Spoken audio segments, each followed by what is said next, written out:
o legado que não se quebra. Era uma tarde de sábado quando Ana, enquanto arrumava os livros da estante, encontrou um velho caderno de capa desgastada entre as páginas de uma Bíblia de família.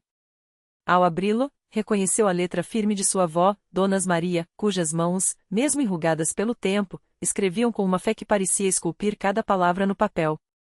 No alto da primeira página, lia-se: decretos que nenhum vento do mal poderá levar. Abaixo, uma lista numerada, como um mapa de batalhas já vencidas. Ana sentou-se no sofá da sala, onde o cheiro de café fresco ainda pairava, e começou a ler. Não eram apenas versículos soltos, e eram declarações de guerra espiritual, proferidas em voz baixa nas madrugadas, enquanto a família dormia. Sua avó não orava por proteção, ela decretava. E ali, entre as linhas, Ana entendeu por que, mesmo nos anos mais duros, aquela casa nunca havia se curvado. O primeiro decreto saltou aos seus olhos: em nome de Jesus, decreto que minha família é herdeira das promessas de Deuteronômio 28, 13: sereis a cabeça, e não a cauda, e estareis em cima, e não debaixo. Ana lembrou-se das vezes em que seu pai, desempregado, voltará para casa com um contrato inesperado, das doenças que se afastaram como sombras ao amanhecer. Não era sorte. Era uma herança de palavras que não voltavam vazias. Seguiu adiante: decreto que o sangue de Jesus cobre os umbrais desta casa, como em Êxodo 12:13, e que nenhum destruidor terá permissão para entrar. Ela tocou a marca quase imperceptível no batente da porta da cozinha, um sinal de unção que sua avó renovava todo ano, com óleo consagrado. Quantas vezes, criança, Ana vira a mãe passar os dedos naquele lugar antes de sair, como quem selava um pacto.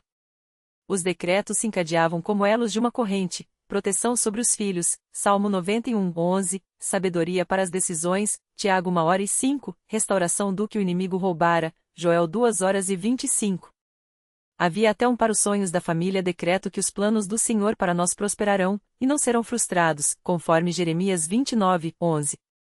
Ana sorriu ao lembrar do dia em que seu irmão, após anos de tentativas, receberá a ligação da faculdade de medicina. Sua avó, na época, apenas murmurara: já estava decretado. Mas foi o 18º decreto que fez seus olhos arderem: decreto que o amor entre nós será como o de Ruth e Noemi, lealdade que nem a morte separará. Ana reviu a cena do velório de Dona Maria, quando sua mãe, apesar da dor, seguirá adiante, cuidando dos netos como se a ausência fosse apenas uma viagem. Aquela resiliência não vinha do acaso.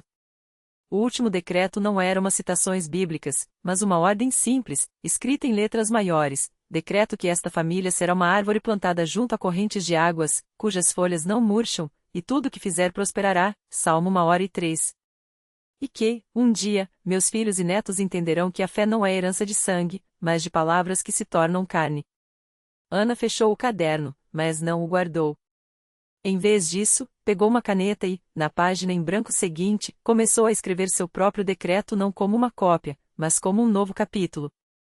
Afinal, algumas batalhas se ganham antes mesmo de começarem, quando se aprende a falar com a autoridade daqueles que, antes de nós, já venceram. A tinta escorria lenta sobre o papel, como se cada letra carregasse o peso das gerações que a antecederam. Ana não escrevia apenas para si, e suas palavras eram sementes lançadas em solo já arado pela dor e pela esperança.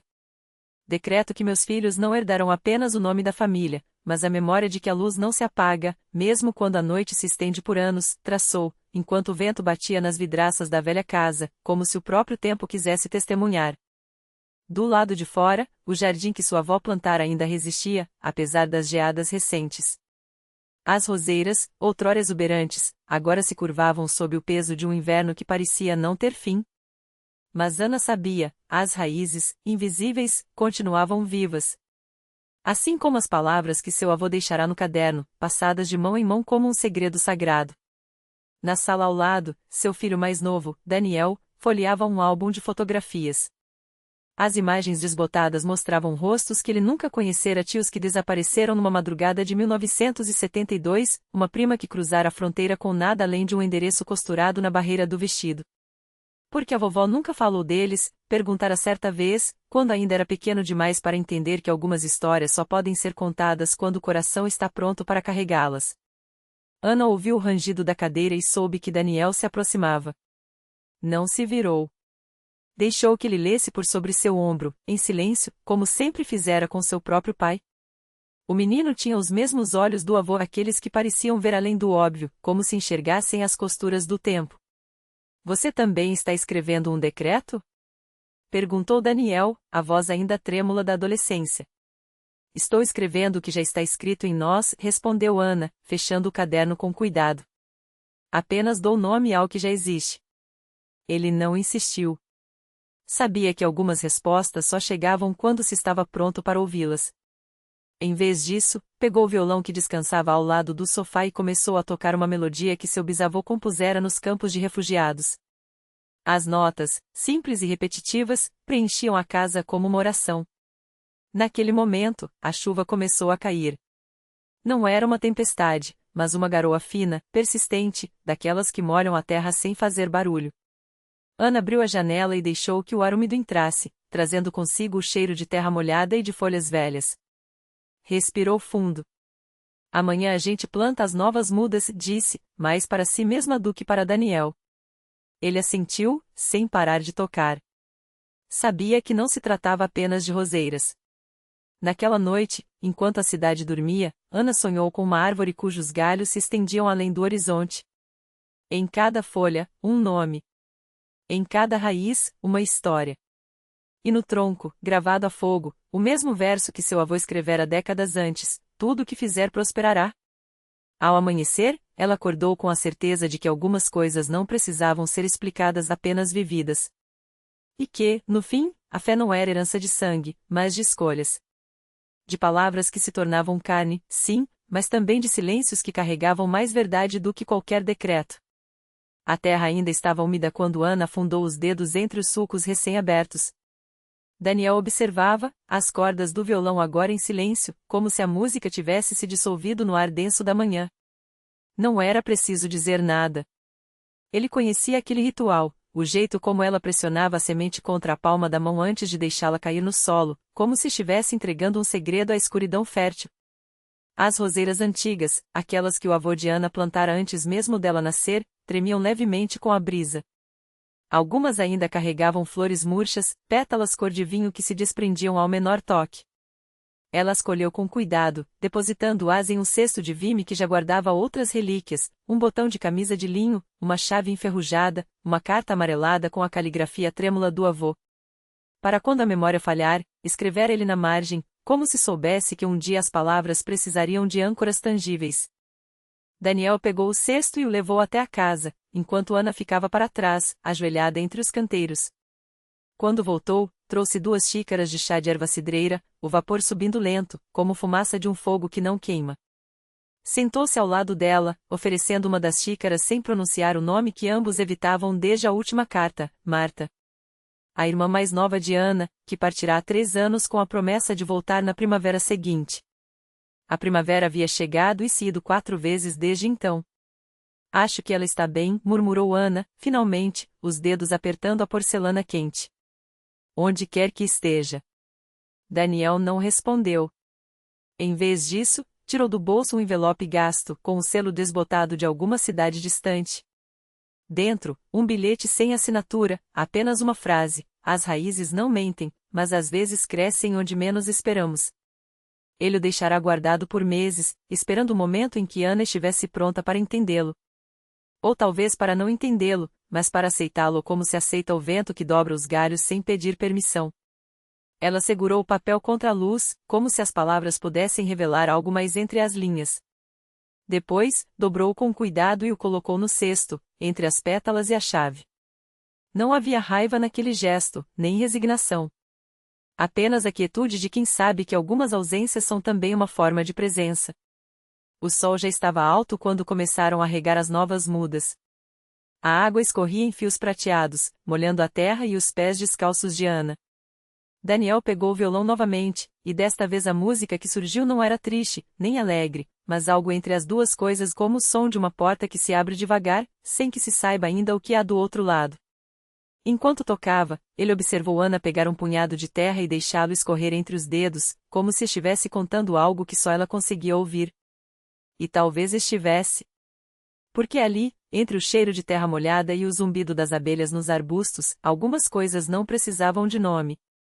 Bastava que fossem. A sombra do jambo estendia-se sobre o chão como um mapa de lugares que já não existiam.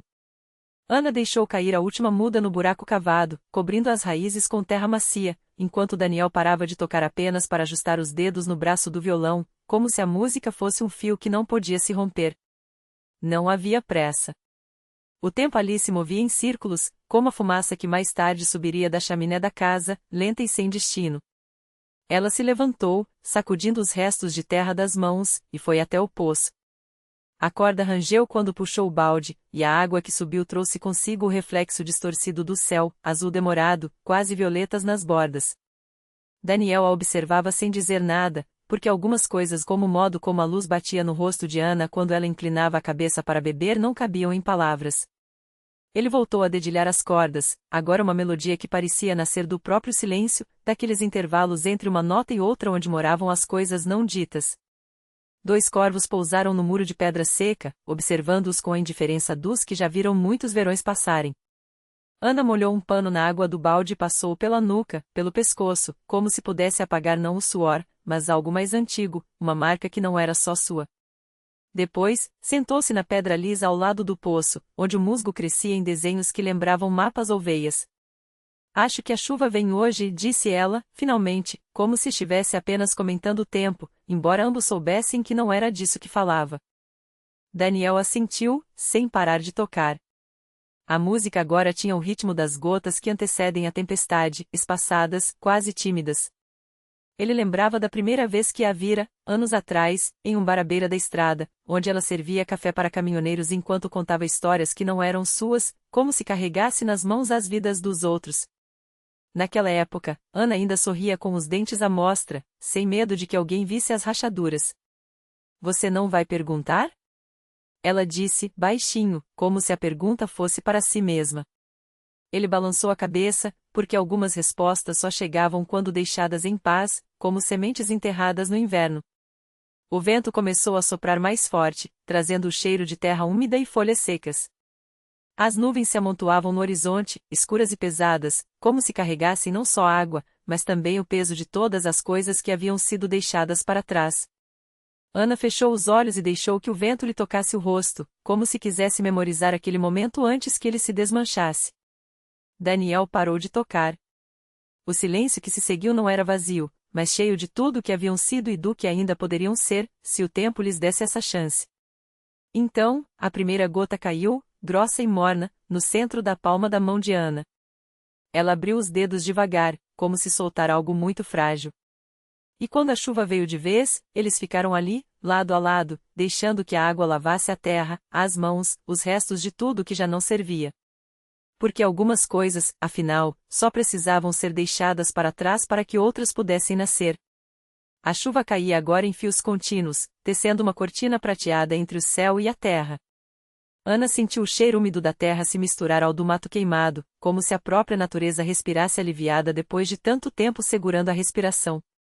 Daniel estendeu a mão, não para tocá-la, mas para que a água escorresse entre seus dedos, como se quisesse medir o peso daquilo que também se dissolvia. Eles não falaram. Não havia necessidade. As palavras, quando chegassem, viriam com o tempo, como as primeiras folhas depois do inverno. Por enquanto, bastava estar ali, sob a mesma chuva que molhava os telhados enferrujados da cidade abandonada ao longe, as mesmas ruínas que haviam sido testemunhas de suas escolhas e seus erros. Ana lembrou-se do dia em que partirá, a mala meio vazia, o coração cheio de promessas que não pudera cumprir. Daniel, por sua vez, revivia o momento em que a viu ir embora, sem saber que o silêncio que deixará para trás seria mais alto do que qualquer despedida. Mas a chuva apagava tudo isso agora, como tinta desbotando em papel molhado. Quando o temporal amainou, o ar ficou limpo, quase transparente. Ana olhou para as próprias mãos, ainda úmidas, e viu que a pele já não tremia como antes. Daniel recolheu o violão, as cordas brilhando com gotas que refletiam a luz fraca do entardecer. Ele não o guardou no estojo. Deixou apoiado contra a árvore, como se soubesse que não precisaria mais carregá-lo por um tempo. Vamos? Perguntou, finalmente, a voz rouca, mas firme. Ana assentiu. Não havia um destino claro, nem um caminho traçado. Mas isso já não importava. O que importava era que, pela primeira vez em muito tempo, o peso que carregavam não era mais o mesmo. Era mais leve. Ou talvez fosse apenas que, agora, eles o dividiam. Caminharam lado a lado, os pés afundando levemente na terra molhada, deixando para trás pegadas que a chuva logo apagaria. À frente, a estrada se perdia na bruma, mas não havia pressa. O mundo, afinal, não era feito só de chegadas. Era feito também dos passos que se davam entre um lugar e outro, das pausas, dos silêncios que, às vezes, diziam mais do que todas as palavras. E assim, sem pressa, eles seguiram. O ar úmido trazia o cheiro de terra e folhas caídas, misturado a um leve toque de fumaça distante, talvez de alguma chaminé esquecida além das colinas. Ana ajustou a alça da mochila no ombro, sentindo o couro gastado pelo tempo, e olhou de relance para as mãos do homem ao seu lado. Eram mãos marcadas por cicatrizes e calos, mas que agora se moviam com uma calma que ela não conhecia nele. Como se, ao soltar o que quer que os prendesse antes, tivessem encontrado um ritmo próprio, independente das tempestades que os haviam levado até ali. Ele não falou, mas Ana sabia que ele também sentia a diferença. Não era algo que se explicasse, era como o vento que soprava entre as árvores sem precisar de nome. Às vezes, bastava existir. A estrada serpenteava entre campos abandonados, onde o mato alto balançava ao sabor da brisa. Em algum ponto, avistaram os restos de um muro de pedra, coberto por musgo e eras, como se a natureza estivesse devagar reconquistando o que um dia lhe fora tirado. Ana parou, passou os dedos pelas fendas entre as pedras, sentindo a umidade, a textura áspera do tempo. Alguém morou aqui, murmurou, mais para si mesma do que para ele. O homem se aproximou, olhou para o que restava da construção. Um pedaço de telha quebrada, meio enterrado na terra, brilhava sob a luz fraca do sol que insistia em romper as nuvens. Acho que sim, respondeu, depois de um tempo. Mas agora é só memória.